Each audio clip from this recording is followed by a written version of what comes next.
शिक्षक म्हणजे एक समुद्र, शिक्षक म्हणजे एक समुद्र, ज्ञानाचा साठा, अनुभवांचा खजिना, ज्ञानाचा साठा, अनुभवांचा खजिना. प्रत्येकाच्या मनातील एक आदरणीय कोपरा, प्रत्येकाच्या मनातील एक आदरणीय कोपरा.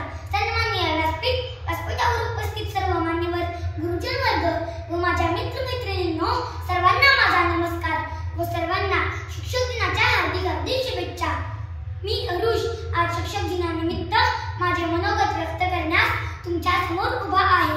दरवर्षी आपण 5 सप्टेंबरला शिक्षक दिन साजरा करतो. हा दिवस डॉक्टर सर्वपल्ली राधाकृष्णन यांच्या जन्मदिनानिमित्त साजरा केला जातो. डॉक्टर सर्वपल्ली राधाकृष्णन हे एक महान तत्वज्ञ, विचारवंत शिक्षणतज्ञ, आदर्श शिक्षक होते. ते भारताचे पहिले उपराष्ट्रपती व दुसरे राष्ट्रपती होते. त्यांच्या इच्छेनुसार सर्व शिक्षकांच्या कार्याचा गौरव म्हणून शिक्षक दिन साजरा करण्यात येतो.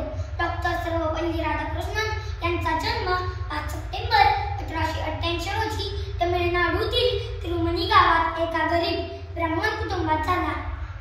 त्यांच्या वडिलांचे नाव सर्वपल्ली वेळस्वामी होते. त्यांच्या आईचे नाव सीतम्मा होते. त्यांचे बालपण गावातच गेले. ते लहानपणापासूनच हुशार विद्यार्थी होते. स्वातंत्र्य मिळाल्यावर त्यांची गणना विद्वानांमध्ये होती. ते भारतीय संस्कृतीचे मार्गदर्शक आणि कट्टर हिंदू विचारवंत होते. हिंदू धर्माचा जगभर प्रसार करण्याचे काम त्यांनी केले. डॉक्टर सर्वपल्ली राधाकृष्णन यांनी विवेकानंद आणि वीर सावरकर यांना आपले आदर्श मानले. ते म्हणाले की राष्ट्र उभारणी देशातील शिक्षकांची भूमिका महत्त्वाची असते. देशाच्या भविष्याचा पाया शिक्षकांमुळेच मजबूत होऊ शकतो. शिक्षकी पेशा असा एक पेशा आहे जिथे जगातील प्रत्येक वृत्ती निर्माण केली जाते.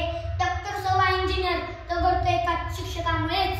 शिक्षक कोणत्याही अपेक्षेशिवाय मुलांना ज्ञानार्जनाचे काम करतात. डॉक्टर सर्वपल्ली राधाकृष्णन हे एक महान तत्वज्ञ आणि लेखक देखील होते.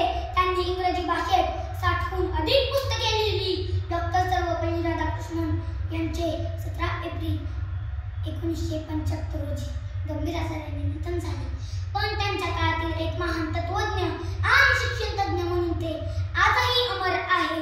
डॉक्टर सर्वपल्ली राधाकृष्णन यांचे शैक्षणिक जगतात अविस्मरणीय आणि अतुलनीय योगदान आहे. डॉक्टर सर्वपल्ली राधाकृष्णन नेहमी म्हणायचे की आयुष्यातील सर्वात मोठी देणगी म्हणजे उच्च जीवनाचे स्वप्न. असे म्हणतात की पेनाची धार तलवारीपेक्षाही जास्त असते. असे म्हणतात की पेनाची धार तलवारीपेक्षाही जास्त असते आणि एका शिक्षकाकडे जगात बदलण्याची ताकद असते.